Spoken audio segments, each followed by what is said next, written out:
Masjid Ali. Pwede nyo po i-search sa Google Maps, Masjid Ali. Yan. Ito po. Ano ito parang...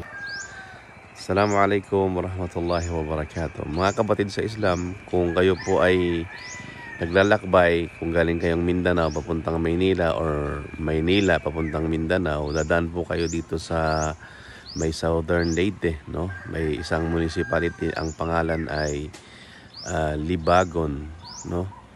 Libagon, Southern Leyte.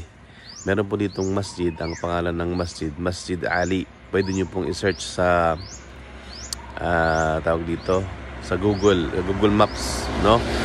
Ang pangalan ay Masjid Ali.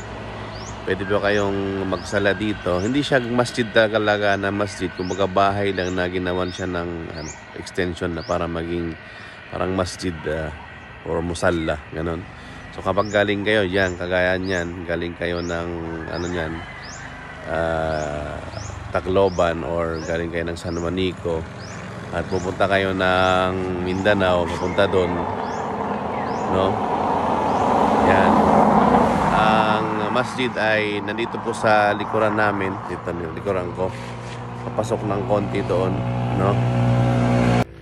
Kung galing kayo ng Mindanao, yung highway na yan, galing ng Mindanao, galing sa Liloan, sa San Ricardo, pagdaan nyo sa Libagon, municipality ng Libagon, yan, makikita nyo yung sa highway mismo, yung Powers Fuel, yan. Kapatid nating Balik Islam yung may-ari yan, pwede kayong magpagas dyan. Tapos sa harap lang nito, halap lang yan dito sa may tindahan, ito, tindahan Coca-Cola, no? May nakalagay na Bongo for rent. Papasok po doon, yan. Yan po yung masjid, Masjid Ali. Puntahan po natin. Galing po doon sa highway. Dito po, ito po yung Masjid Ali. Ito. Musalla lang siya na ano. Pero makakapagpahinga po kayo dito, makakapagsala kayo. Ito yung mga kapatiran natin. Hindi pa siya tapos actually, oh. Hindi kayo ginagawa pa. At balak ni brother yung may-ari nito na i-extend nga itong ano at pagandahin yung masjid, inshallah.